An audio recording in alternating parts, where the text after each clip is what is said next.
رضیت باللہ ربا وبالاسلام دینا وبمحمد صلی اللہ علیہ وسلم نبیا ورسولا۔ اللہ اکبر، اللہ اکبر، اللہ اکبر، لبیک لبیک لبیک یا رسول اللہ صلی اللہ علیہ وسلم۔ الحمدللہ رب العالمین، والصلاة والسلام علی خاتم النبیین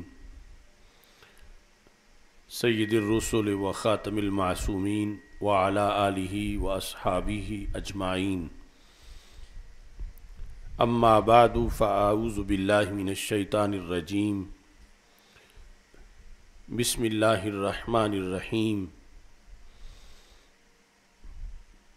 لقد کان لکم فی رسول اللہ اسوۃ حسنہ۔ صدق اللہ العظیم وصدق رسولہ النبی الکریم الامین۔ ان اللہ وملائکتہ یصلون علی النبی یا ایہا الذین آمنوا صلوا علیہ وسلموا تسلیما۔ الصلاۃ والسلام علیک یا سیدی یا رسول اللہ وعلی آلک واصحابک یا حبیب اللہ۔ الصلاۃ والسلام علیک یا سیدی یا خاتم النبیین وعلی آلک واصحابک یا سیدی یا خاتم المعصومین۔ مولاي صل وسلم دائما ابدا علی حبیبک خیر الخلق کلہم، منزہ عن شریک فی محاسنہ فجوہر الحسن فیہ غیر منقاسم۔ محمد تاج رسل اللہ قاطبۃ، محمد صادق الاقوال والکلم، محمد ذکرہ روح لانفسنا، محمد شکرہ فرد علی الامم۔ رب صل وسلم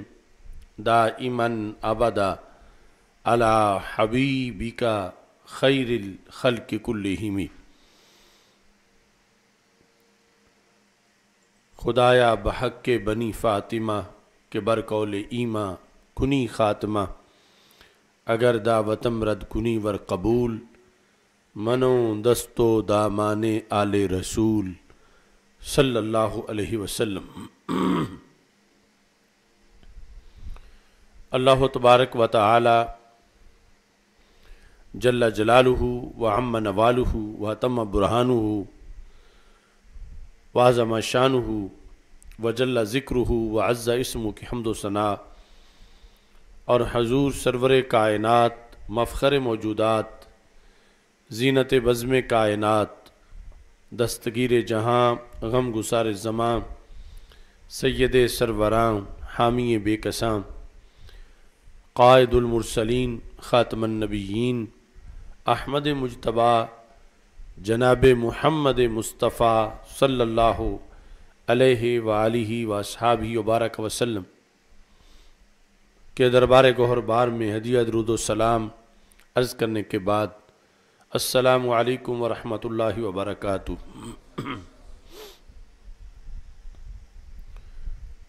رب ذوالجلال کے فضل اور توفیق سے عشرہ ذوالحج کے مقدس لمحات ہم سب کو میسر ہیں۔ امت مسلمہ کے لیے جو ایام اور اوقات خصوصی طور پر شرف رکھتے ہیں، ان میں ذوالحج کے 10 دن بھی خصوصی طور پر ایک عطیہ اس امت کے لیے قرار دیے گئے ہیں۔ ہمارا موضوع ان 10 دنوں میں سے جو 10واں دن ہے، یعنی 10 ذوالحج کا دن، آج اس کے فضائل ہمارا موضوع ہے۔ حج رکن خامس ہے اور رب ذوالجلال کے فضل و کرم سے جن لوگوں نے بھی عالم ارواح میں اجابت کی تھی، لبیک کی صدا کی، وہ ضرور اس شرف سے مشرف ہوتے ہیں۔ اس وقت بھی لاکھوں لوگ فرزندان اسلام حج کی ادائیگی کے لیے آج عرفات کے میدان میں موجود ہیں، اور کل ان لوگوں کے لیے یوم النحر ہے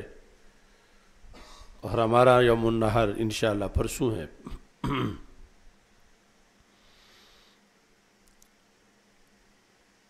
جس طرح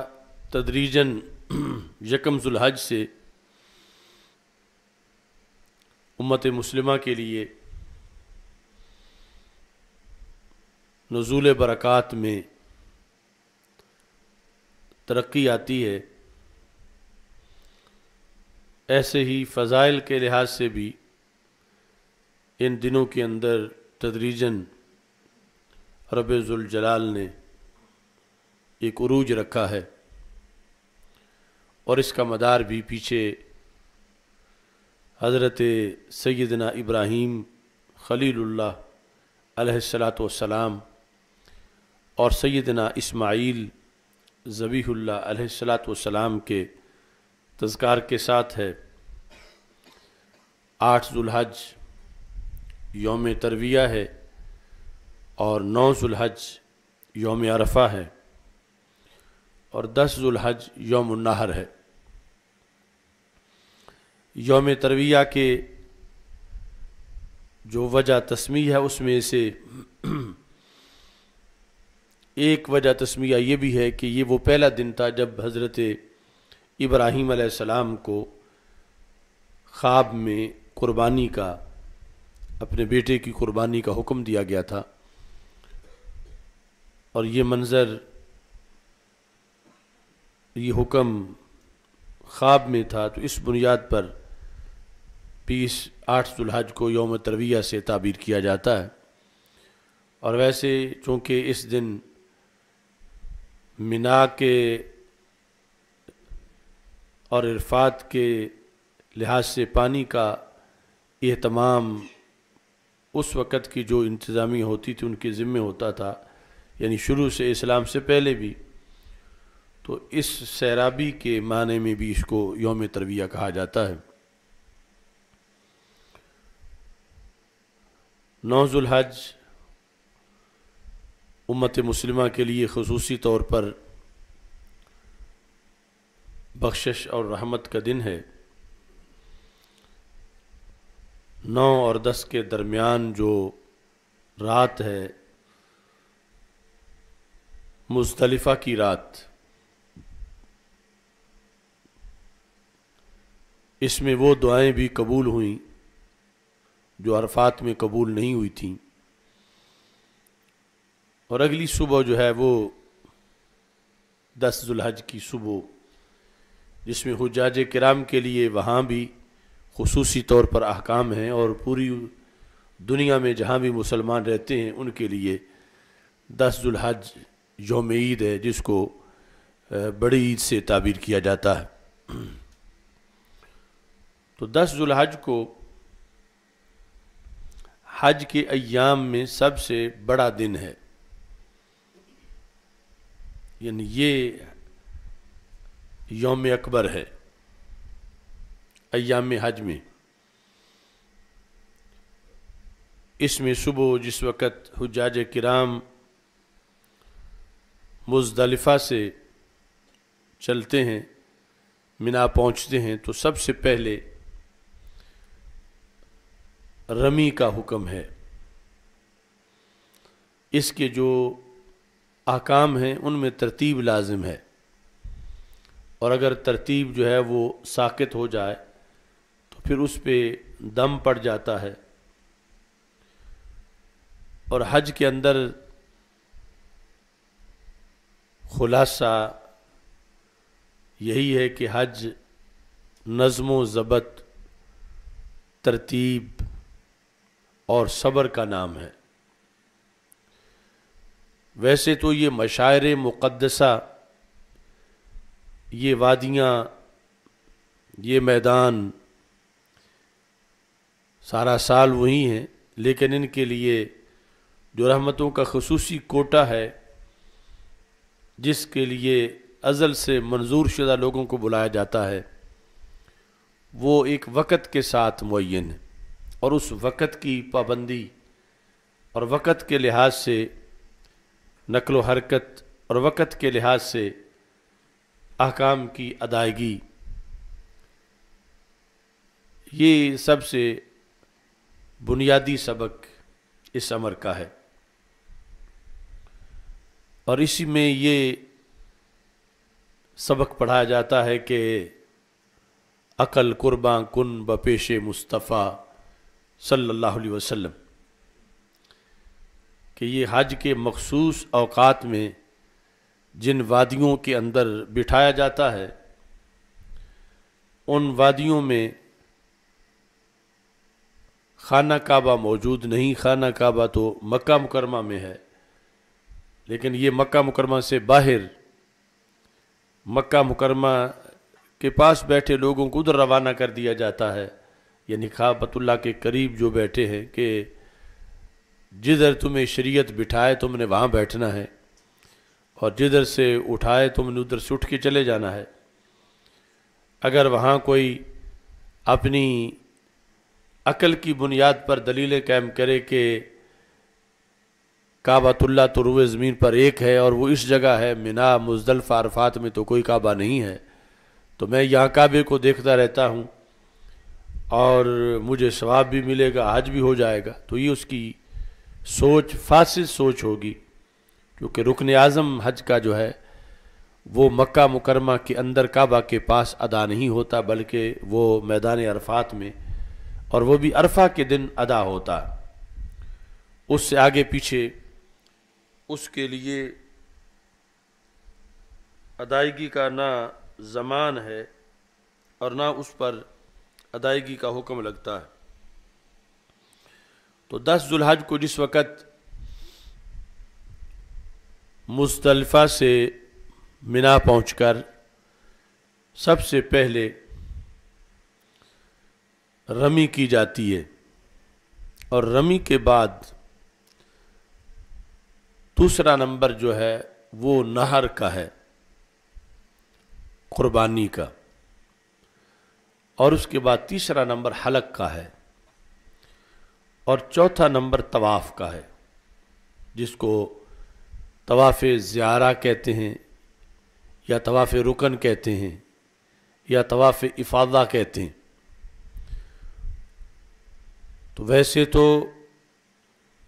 حج کے مہینے ہیں، مہینوں میں سے پھر یہ عشرہ ذو الحج ہے، اور عشرہ ذو الحج میں پھر یہ جو 10 ذو الحج ہے، یہ بطور خاص حج کے احکام میں اور مناسک میں مقام رکھتا ہے۔ بڑے شیطان کو رمی کے بعد نہر کا جو عمل ہے، اس میں بھی نہایت اہتمام کی ضرورت ہے، جس کی موجودہ صورتحال میں وہ اہتمام نظر نہیں آتا جتنا کہ اہتمام کرنا چاہیے۔ اصل میں تو جس طرح رمی بندہ خود کرتا ہے اور حلق اپنے سر کا کرواتا ہے کسی سے، اور طواف خود کرتا ہے، تو نہر کے اندر بھی اس کے ذمہ ہے، لیکن اس میں وکالت کے طور پر نیابتاً کچھ ریلیف دیا گیا ہے کہ کوئی کسی کی طرف سے جائے، اس کی اجازت سے شرائط کے مطابق جا کر نہر کر دے، لیکن اس ریلیف کو لوگوں نے ایک نقطے سے کھینچ کر پورا اس کو صفحے پر پھیلا دیا، یعنی اب وہ جو اصل اس کا فلسفہ ہے اس کا بہت کم خیال کیا جاتا، اور پھر ترتیب کو پیش نظر نہیں رکھا جاتا، جانور کی شرائط کو، ذبح کی شرائط کو اور ذبح کے وقت کو، کیونکہ اگر کسی شخص نے کنکریاں نہ ماری ہوں تو اس کا نہر کا عمل ضائع ہو جائے گا، کیونکہ اس کے لیے شرط ہے کہ پہلے کنکریاں ماری ہوئی ہوں، اور پھر جس وقت اگر اس نے نہر نہیں کیا، قربانی نہیں کی، تو پھر حلق نہیں کروا سکتا۔ تو موجودہ صورتحال میں یعنی اس ترتیب کا لحاظ رکھنا یہ بہت ضروری ہے کہ جس کا اکثر حجاج کرام لحاظ نہیں رکھتے اور کسی کے ذمہ چھوڑ دیتے ہیں، جبکہ حلق تو انہوں نے خود کروانا ہوتا ہے اور قربانی کا پتہ ہی نہیں ہوتا کہ ہوئی ہے یا 2 دن بعد ہوگی یا نہیں ہوگی، یعنی مطلقاً پیسے جمع کروا دینے کے بعد آگے ساری صورتحال جو ہے وہ مشکوک قرار دی جاتی ہے، الا ماشاء اللہ۔ یہ جو عربی لفظ ہے رنحت، اس کے اندر اس دن کے جو احکام ہیں ان کی ترتیب ہے۔ رنحت میں را سے مراد رمی ہے، اور نون سے مراد نہر ہے، ہا سے مراد حلق ہے، اور طا سے مراد طواف ہے۔ اور یہ طواف اس دن ہو جائے تو اچھا ہے، خصوصی طور پر انوار و تجلیات کا یہ دن ہے، لیکن اس دن اگر نہ ہو تو پھر بھی قضا نہیں ہوتا، رات کو بھی کیا جا سکتا ہے، اگلے دن بھی کیا جا سکتا ہے، اس سے اگلے دن بھی کیا جا سکتا ہے، لیکن پھر اگر نہ ہو تو پھر جو ہے وہ طواف کرنا بھی لازم ہوتا ہے اور دم بھی پڑ جاتا۔ تو یہ یعنی وہاں کے لوگوں کے لحاظ سے یہ نہایت اہم دن ہے 10 ذو الحج، اس بنیاد پر کہ اس کے اندر ایک تو جو عرفات سے ہو کر مزدلفہ سے پھر واپسی ہے وہ ایک بڑا تھکاوٹ کا عمل ہے، اور پھر آگے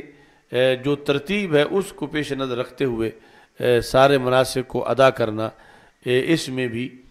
خصوصی طور پر جو ہے وہ اہتمام کرنا پڑتا۔ باقی امت مسلمہ جہاں بھی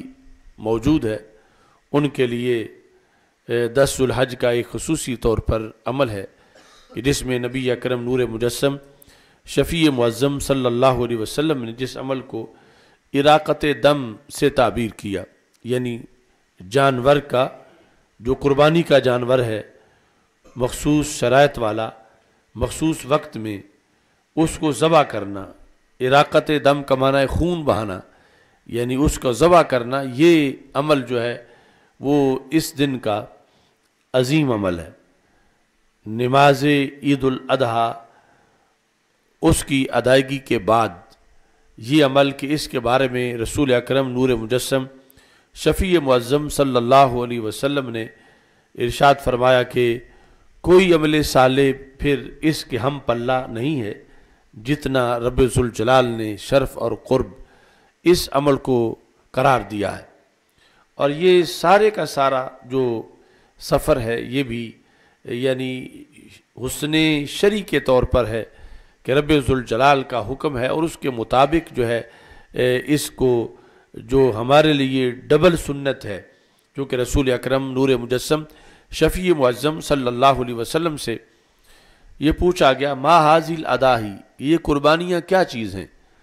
تو ہمارے آقا صلی اللہ علیہ وسلم نے فرمایا سنت ابیکم ابراہیم۔ جو صحابہ کرام رضی اللہ تعالی عنہم سامنے بیٹھے تھے انہیں فرمایا کہ تمہارے باپ حضرت ابراہیم علیہ السلام کی سنت ہے۔ تو اس بنیاد پر جیسے ان عربوں کے لیے سنت ہے، عجم کے رہنے والے مسلمانوں کے لیے بھی سنت ہے، اور صرف جو اس وقت مخاطب تھے وہی نہیں بلکہ ان کے ذریعے سے قیامت تک کی امت کے لیے اس کو رسول اکرم صلی اللہ علیہ وسلم نے سنت قرار دیا۔ اور جب رسول اکرم صلی اللہ علیہ وسلم نے خود یہ کام کیا تو ہمارے لیے یہ سنت ابراہیمی بھی ہے اور سنت محمدی علی صاحب الصلاۃ والسلام بھی ہے۔ اور صحابہ کرام رضی اللہ تعالی عنہم نے پوچھا ما لنا فیہا، کہ یا رسول اللہ صلی اللہ علیہ وسلم ہمیں اس میں کیا ملے گا، ہمارا اس میں فائدہ کیا ہے کہ یہ سنت تو ہے، اس میں ہمارا فائدہ کیا ہے؟ تو ہمارے آقا صلی اللہ علیہ وسلم نے فرمایا بِكُلِّ شَعْرَةٍ حَسَنَةٍ کہ رب ذوالجلال نے ہر بال کے عوض ایک نیکی کا فیصلہ کیا ہے۔ نیکی، ایک نیکی کا حصول بھی بڑا مشکل ہے، اور یہ ایک جانور ہے اور اس کے بدن پہ بال ہیں، اور اس جانور کی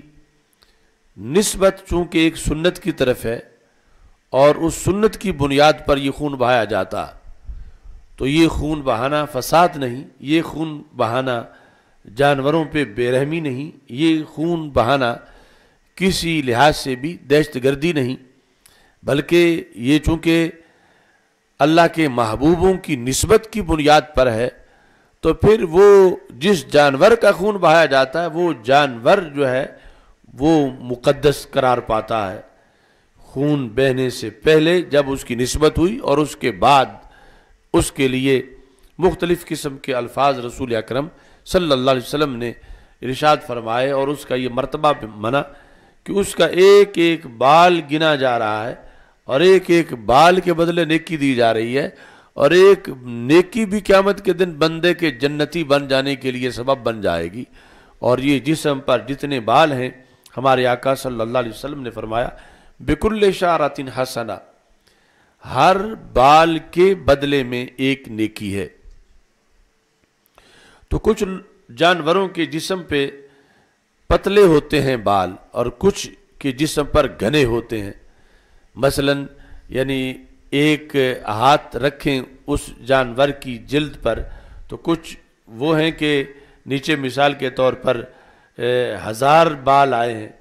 اور کچھ وہ ہیں کہ اگر ہاتھ رکھے تو نیچے 2000 یا 2500 بال آ گئے کہ وہ زیادہ اگے ہوئے ہیں۔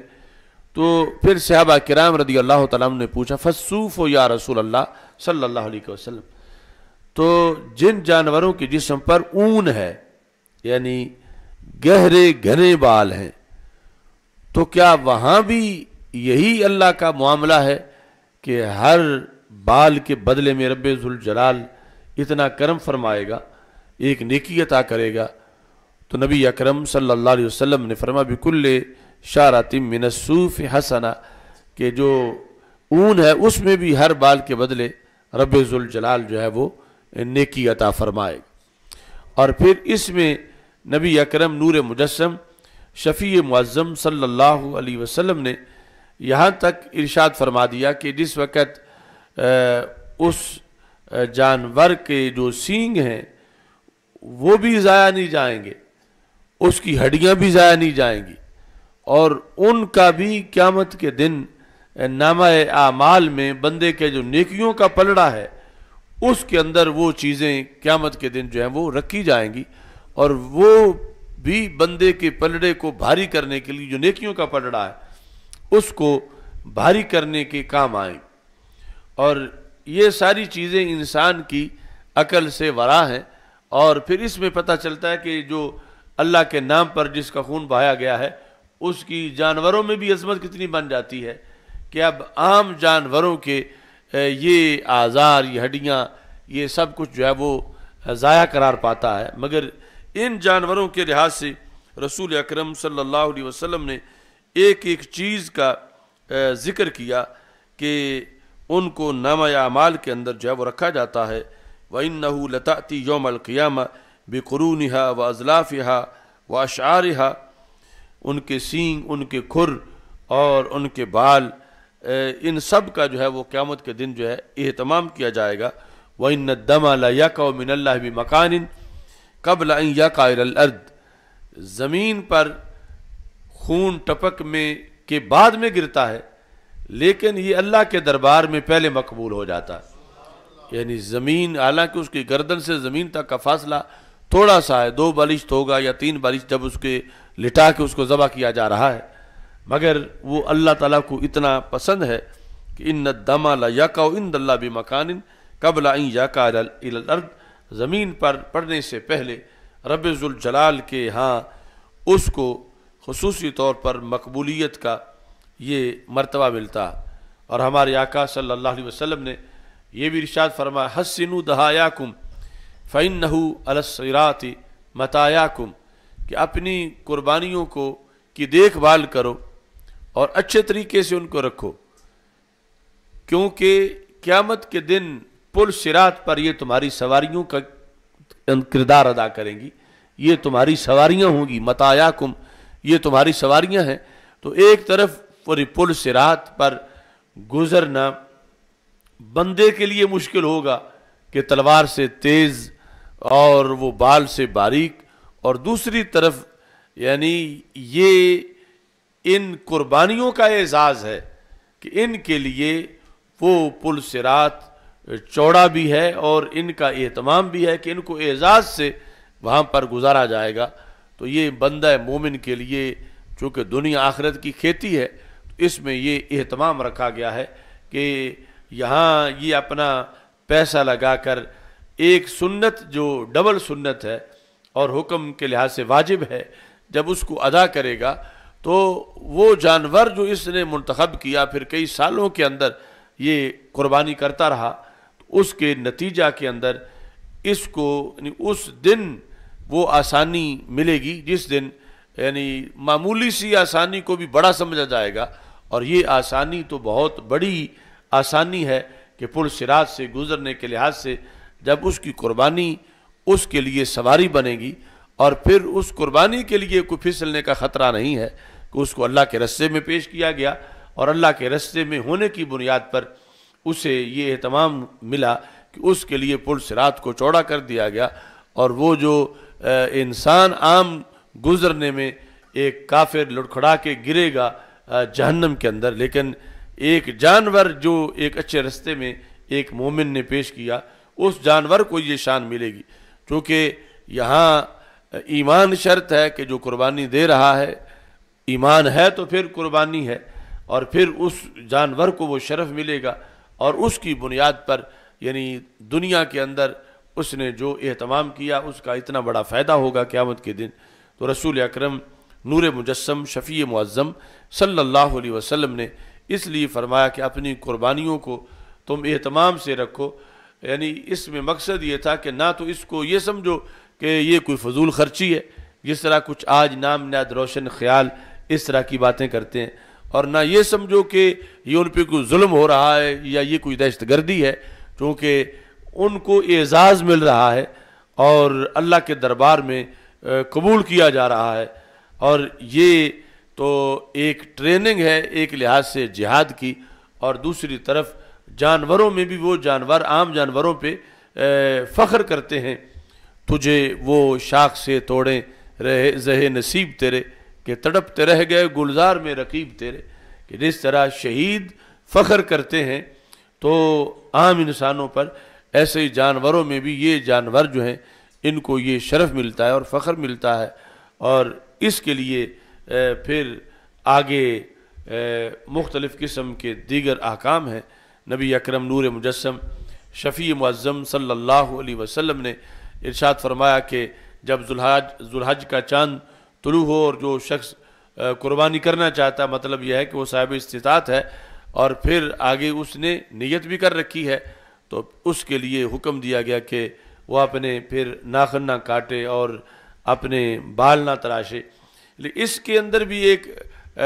حدیث بڑی عجیب انداز میں اس کی حکمت ہے کہ ہمارے آقا صلی اللہ علیہ وسلم کا یہ فرمان کشف الغمہ میں امام شارانی نے اس کو روایت کیا ہے جلد نمبر 1 میں، اس کے اندر صفحہ نمبر 277 پر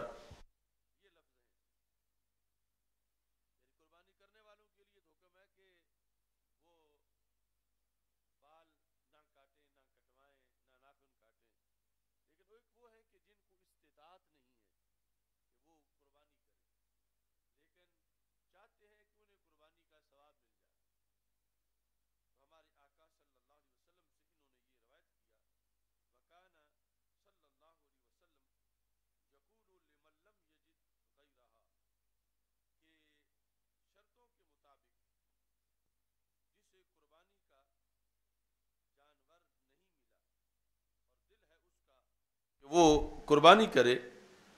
تو رسول اکرم صلی اللہ علیہ وسلم نے فرمایا خذ من شعرک، تم اپنے جو زائد بال ہیں وہ کٹوا لو، خذ من شعرک واظفارک، اور اپنے ناخن بھی کٹوا لو، فذالک تمام اضحیتک، اس سے تمہاری قربانی مکمل ہو جائے گی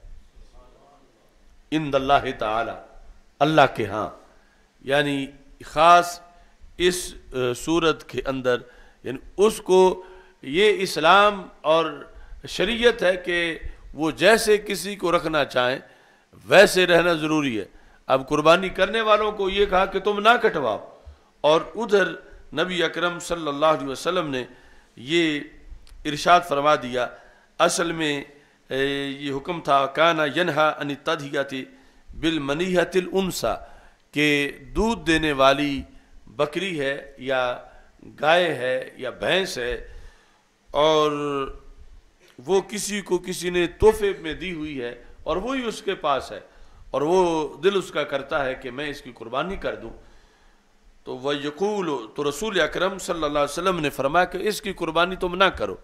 اور تمہارے پاس موجود نہیں اس کی تم قربانی نہ کرو۔ وَيَقُولُ لِمَن لَّمْ يَجِدْ غَيْرَهَا، جو اس کے سوا نہیں پاتا، صرف وہی جانور اس کے پاس ہے، دودھ دینے والی گائے یا بکری، اور وہ بھی ایک منیحہ ہے، تو سرکار نے فرمایا خذ من شعرک واظفارک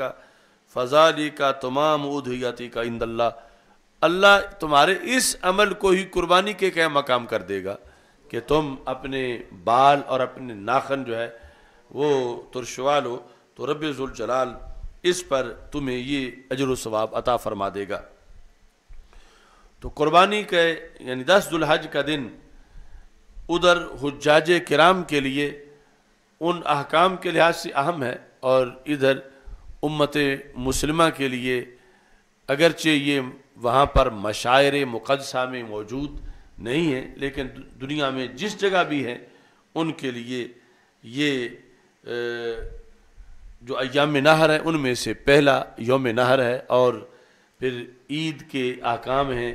اور اس دن کوئی سونے کا پہاڑ بھی اللہ کے راستے میں خرچ کر دے تو اتنا ثواب اس کو نہیں ملتا جتنا ثواب اراقت دم کی بنیاد پہ اس کو ملتا، یعنی مخصوص شرطوں کے ساتھ جس وقت جانور کو ذبح کیا جاتا ہے تو رب ذوالجلال اس پہ یہ اجر و ثواب عطا فرماتا۔ یہ ہر جہت میں ایک سبق ہے۔ آج کچھ لوگ کہتے ہیں کہ جتنے پیسے قربانی پہ لگانے ہیں اتنے فلاں فقیر کو دے دیتے ہیں، یا فلاحی کام پہ لگا دیتے ہیں، یا فلاں سماجی کام پہ لگا دیتے ہیں۔ تو اب اگر کوئی شخص کسی فقیر کو یا سماجی کام کے طور پر اربوں روپے بھی خرچ کر دے،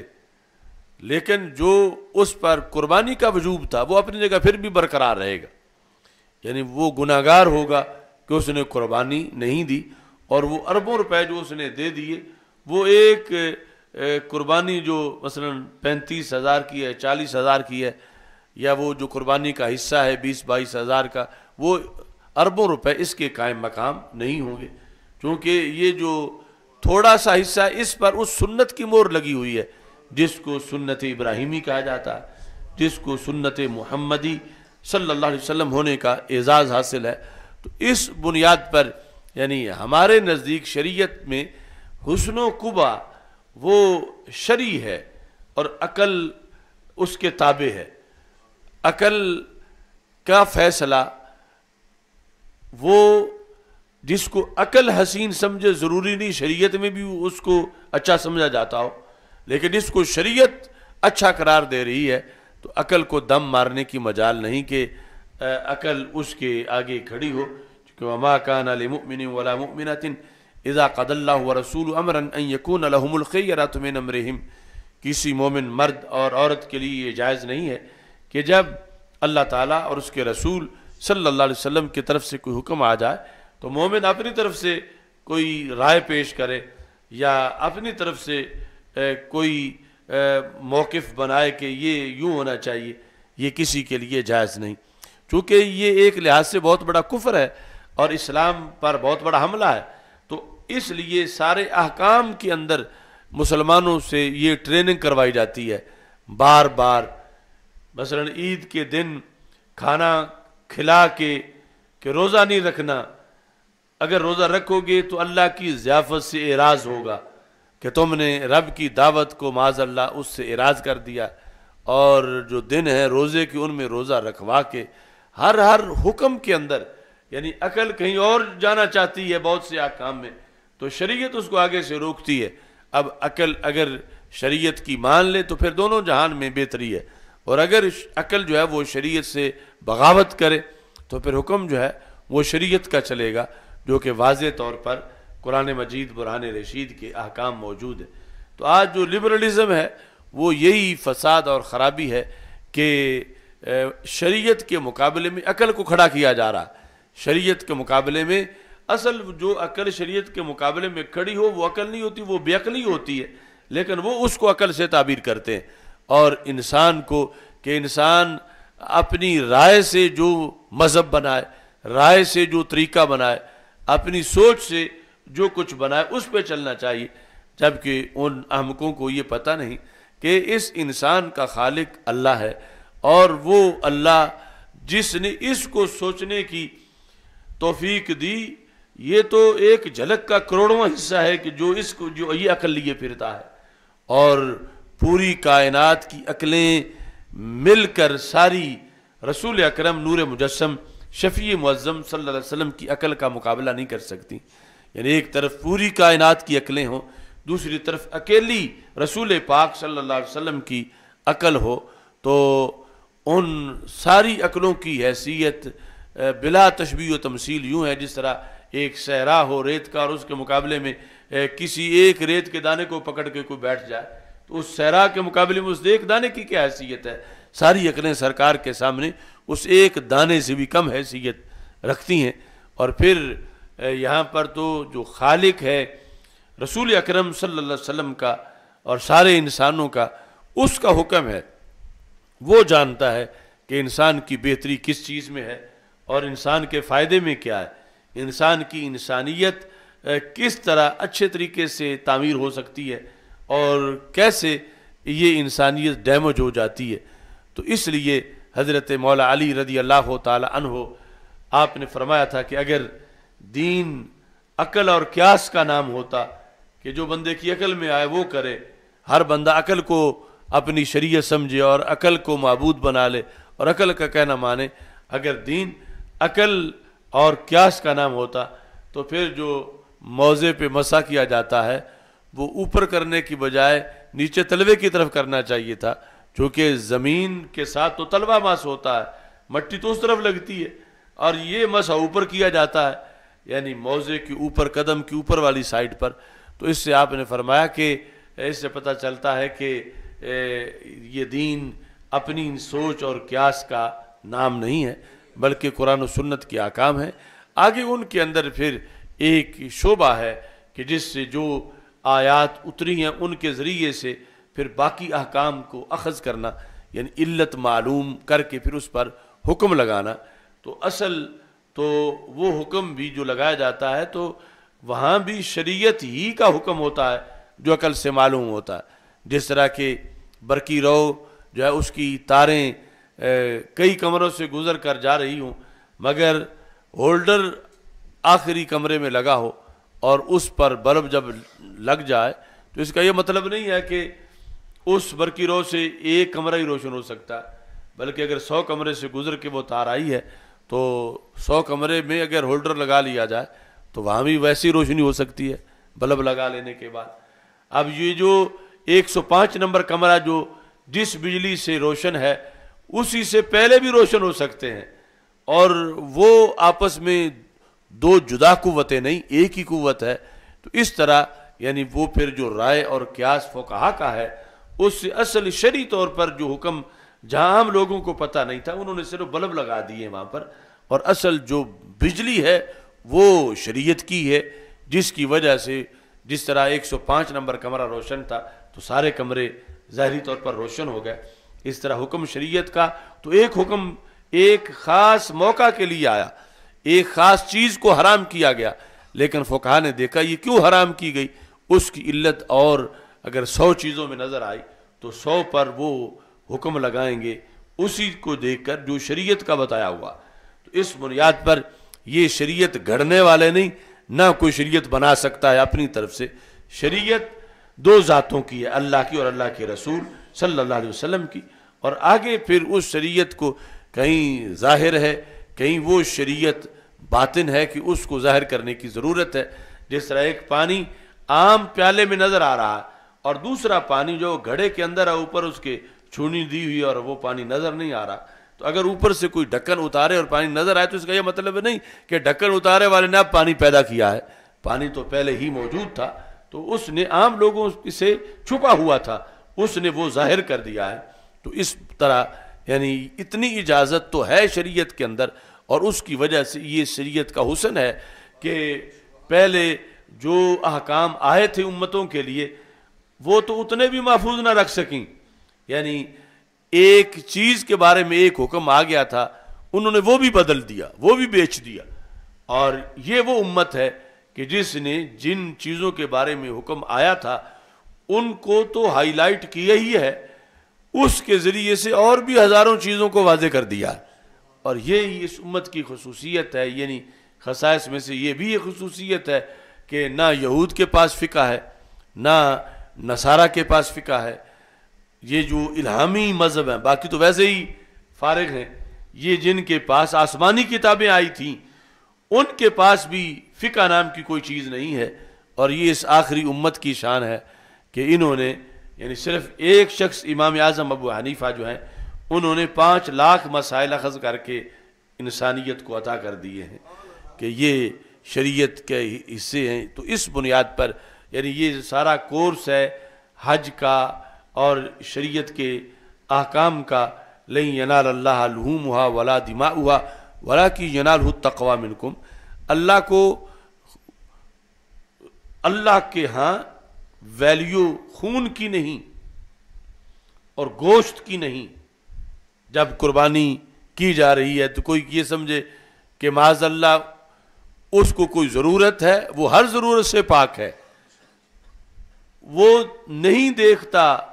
گوشت کو اور نہ خون کو، بلکہ وہ دل کی کیفیت کو دیکھتا ہے کہ دینے والا کس انداز میں دے رہا ہے. چونکہ ہر عبادت کا مدار تقوی ہے، خواہ روزہ ہو، نماز ہو، حج ہو، زکوٰۃ ہو، تو وہی اس قربانی کے اندر بھی ہے. تو یہ چیزیں عصر حاضر میں چونکہ ایک پورا شعبہ قربانی کے عمل سے بغاوت کا شعبہ ہے، لبرلزم کا، اور وہ مسلسل اس سلسلہ کے اندر لوگوں میں شکوک و شبہات پیدا کرتے ہیں. اور امت مسلمہ کا ہر فرد یہ یقین رکھتا ہے کہ